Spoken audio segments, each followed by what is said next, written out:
Alhamdulillahilladzi khalaqaz zamani wa faddala ba'dahu 'ala ba'din wa khassa ba'dahu suri wal ayyami wal layali bi jamaya wa fadail yu'azzamu fiha al ajru wal hasanat. Asyhadu an la ilaha illallah wahdahu la syarika lah wa asyhadu anna sayyidana Muhammadan abduhu wa rasuluhu da'i biqauli wa fi'lihi ila rasyad. Allahumma salli wa sallim ala abdika wa rasulika Muhammad wa ala alihi wa ashabihi hudatil anami fil anha'il bilad. Amma ba'd, faya ayuhan nas ittaqu ta'ala bi fi'li ta'at. Ya ayyuhalladzina amanu ittaqu haqqa tuqatih wa la tamutunna illa wa antum muslimun. Hadirin sidang jamaah Jumat rahimakumullah wa khawarumullah.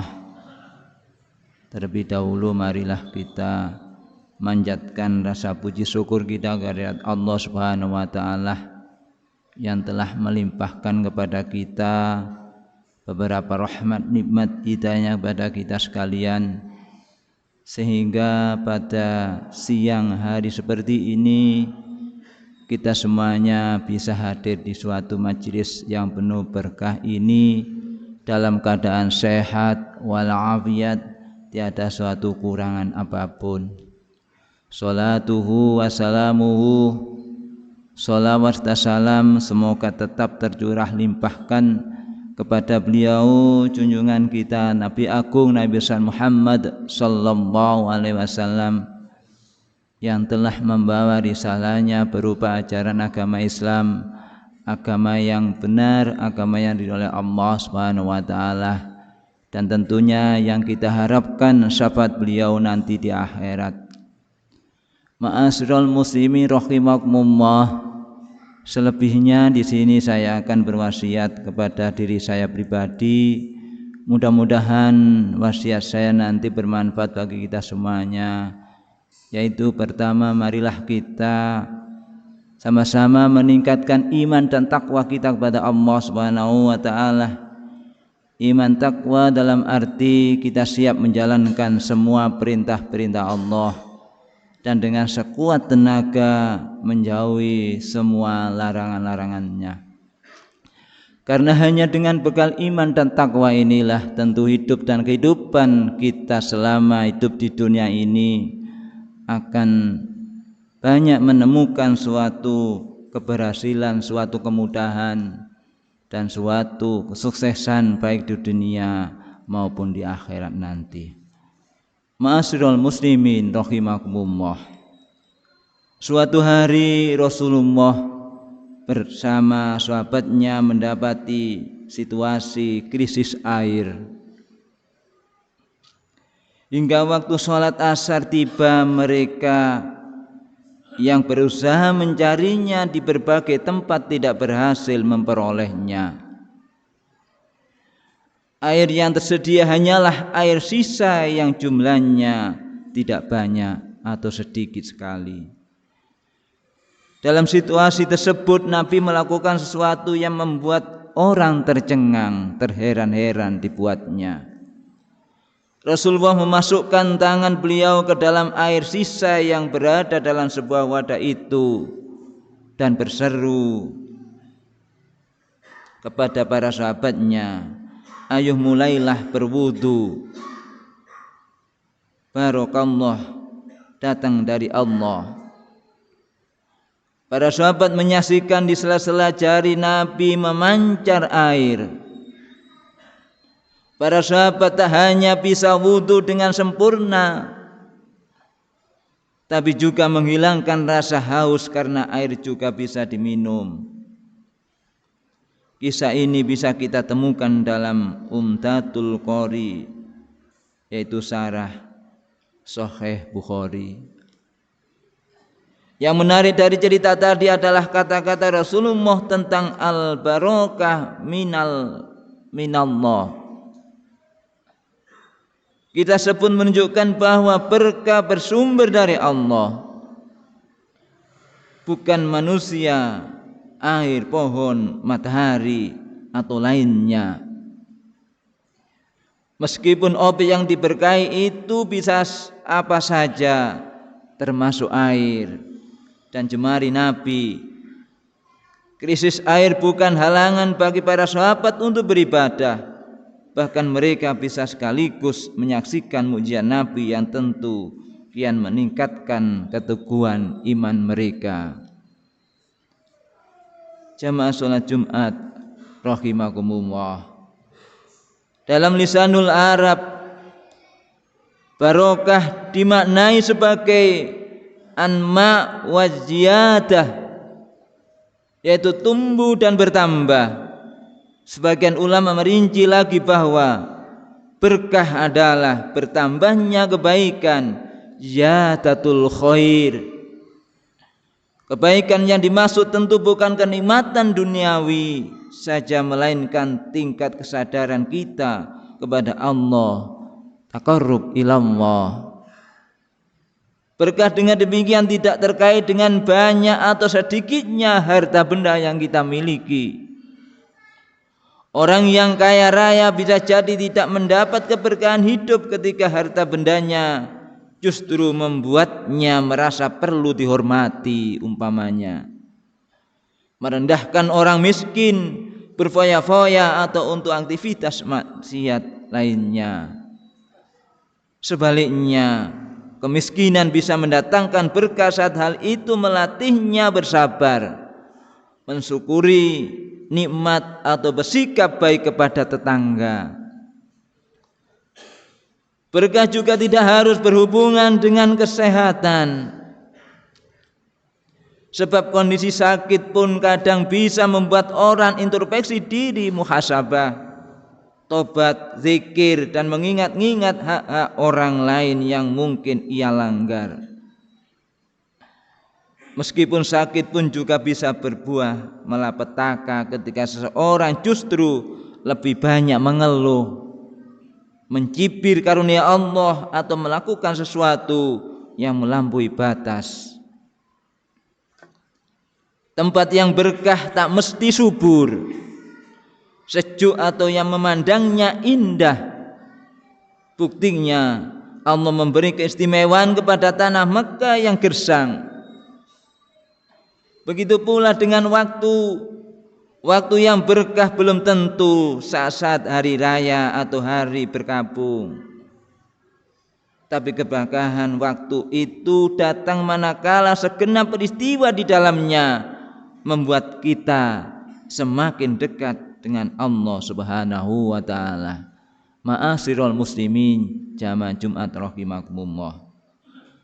Terkait dengan berkah atau barokah, Rasulullah memberi teladan kepada umatnya untuk manjatkan doa ketika memasuki bulan Rajab, seperti pada saat sekarang ini kita masuk bulan Rajab dengan doa yang sering kita baca di pujian-pujian.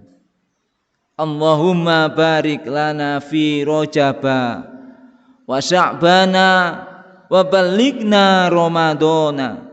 Duhai Allah, berkahilah kami pada bulan Rajab dan bulan Sya'ban, dan pertemukanlah kami dengan bulan Ramadan. Bulan Rajab merupakan salah satu bulan haram, artinya bulan yang dimuliakan. Dalam Islam terdapat 4 bulan haram di luar Ramadan, yakni bulan Dzulqa'dah, Dzulhijjah, Muharram, dan Rajab. Saat tiba waktu Rajab, yang Rasulullah minta adalah keberkahan bulan ini, lalu keberkahan bulan Sya'ban, hingga ia bertemukan dengan bulan suci Ramadan. Saat bulan Rajab tiba, Rasulullah tidak memohon kekayaan, kesehatan atau kenikmatan duniawi secara khusus. Beliau berdoa agar dilimpahi keberkahan di bulan Rajab dan Sya'ban seiring dengan menyongsong bulan Ramadan. Secara tidak langsung, doa ini adalah permohonan panjang umur. Tentu saja bukan sekedar usia panjang, tetapi usia yang bermanfaat untuk mendekatkan diri kepada Allah Subhanahu wa ta'ala. Inti dari berkah adalah meningkatkan takarub kita kepada Allah, sehingga kepribadian kita diliputi oleh sifat-sifat yang mencerminkan perintah Allah, yaitu jujur, adil, rendah hati, peduli sesama, penyayang, tidak serakah, tidak gemar menggunjing atau menghakimi orang lain, dan lain sebagainya. Kita juga semakin rajin memaknai setiap aktivitas kita atas dasar nilai ibadah. Bekerja untuk menafkahi keluarga karena Allah, ikut kerja bakti di RT umpamanya karena Allah, bertegur sapa dengan tetangga karena Allah, dan seterusnya. Apakah kita tak boleh berdoa memohon harta atau kesehatan di bulan Rajab ini? Jawabannya tentu saja boleh. Hanya saja yang lebih penting dari banyaknya kekayaan dan kesehatan adalah berkah, yakni suatu kondisi yang mampu menambah ketaatan kita kepada Allah Subhanahu wa ta'ala. Diterangkan dalam Sahih Bukhari, Rasulullah sendiri pernah mendoakan sahabatnya, yaitu Anas, dengan menyatakan, Allahumma aksir malahu wa waladahu wa barik lahu fima a'taitahu. Ya Allah, perbanyaklah harta dan anaknya, serta berkahilah karunia yang Engkau berikan kepadanya. Kata berkah di sini merupakan kunci dari segenap nikmat lahiriah. Dengan keberkahan seorang tidak hanya kaya harta tapi juga kaya hati, merasa cukup, bersyukur, dan tidak tamak. Tidak hanya mementingkan kuantitas anak, banyaknya anak saja, tapi juga kualitasnya yang soleh, yaitu cerdas dan berakhlak. Ma'asyiral muslimin jamaah Jumat rahimakumullah. Dari uraian ini jelas bahwa bulan Rajab menjadi berkah tak kala ada perkembangan dalam diri kita terkait kedekatan dan ketaatan kita kepada Allah. Ketika keberkahan itu datang, secara otomatis kualitas kepribadian kita pun meningkat, baik dalam kondisi sulit maupun lapang, sehat ataupun sakit, punya banyak utang maupun dilimpahi keuntungan yang banyak. Keberkahan di bulan Rajab atau Sya'ban ini penting, mengingat kita akan menghadapi bulan Ramadan, bulan yang jauh lebih mulia dan berlimpah keutamaan. Semoga kita menjadi pribadi-pribadi yang senantiasa diberkahi, senantiasa diberi tunjuk dan dipanjangkan umurnya hingga bisa menjumpai Ramadan. Amin amin ya rabbal alamin. Barakallahu li wa lakum fil Qur'anil azim wa nafa'ani wa iyyakum bima fi minal ayati wa dzikril hakim wa taqabbala minna wa minkum tilawatahu wa innahu was-sami'ul alim. Aqulu qouli hadza wastaghfirullahal azim innahu wal ghafurur rahim.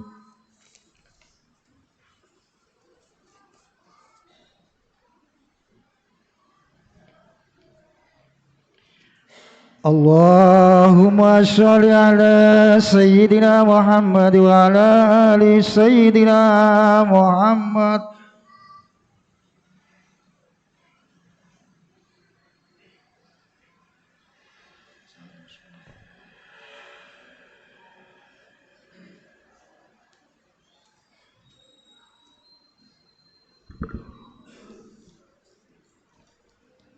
Alhamdulillahilladzi wafaqana li'adami jumadi wal jama'at wa hadana ila sabil iktisabi akmal sa'adat.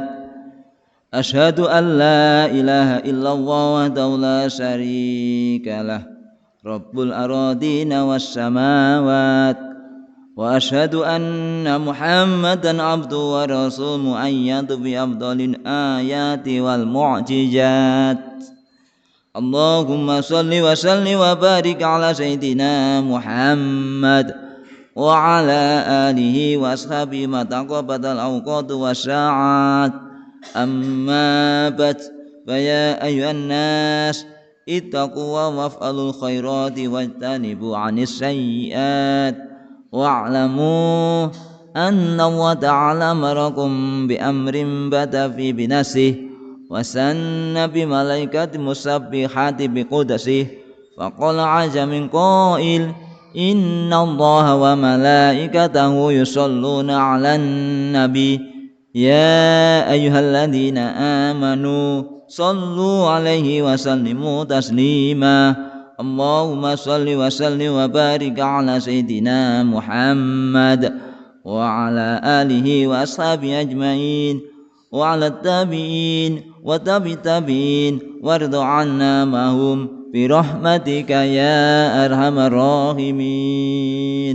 اللهم اغفر للمسلمين والمسلمات والمؤمنين والمؤمنات الأحياء منهم والأموات، إنك سميع قريب مجيب الدعوات وقاضي الحاجات وغافر الذنوب والخطيئات. اللهم انصر أمة سيدنا محمد وأصلح أمة سيدنا محمد وارحم أمة سيدنا محمد. اللهم انصر من نصر الدين واخذل من خذل المسلمين. اللهم قوي الإسلام والمسلمين وعز الإسلام والمسلمين. اللهم أهلك الكفرة والمبتدعة والمشركين ودمر أعداءك أعداء الدين وأعل كلماتك إلى يوم الدين. اللهم انصرنا والمسلمين وعافنا والمسلمين واجعل بلدتنا إندونيسيا هذه بلدة طيبا تجري فيها أحكامك سنة رسولك يا حي يا قيوم يا إلهنا وإله كل شيء. هذا حولنا يا الله لا يخفى عليك.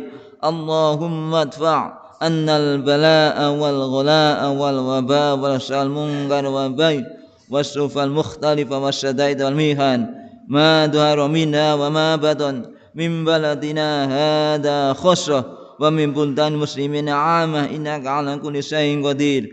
ربنا اغفر لنا ولإخواننا الذين سبقونا بالإيمان ولا تجعل في قلوبنا غلا للذين آمنوا ربنا إنك رؤوف رحيم. ربنا آتنا في الدنيا حسنة وفي الآخرة حسنة وقنا عذاب النار والحمد لله رب العالمين. عباد الله، إن الله يأمر بالعدل والإحسان وإيتاء ذي القربى وينهى عن الفحشاء والمنكر يعظكم لعلكم تذكرون. فاذكروا الله العظيم يذكركم واشكروا على نعمه يزدكم واسألوا من فضله يؤتكم ويهدكم ولا ذكر الله أكبر.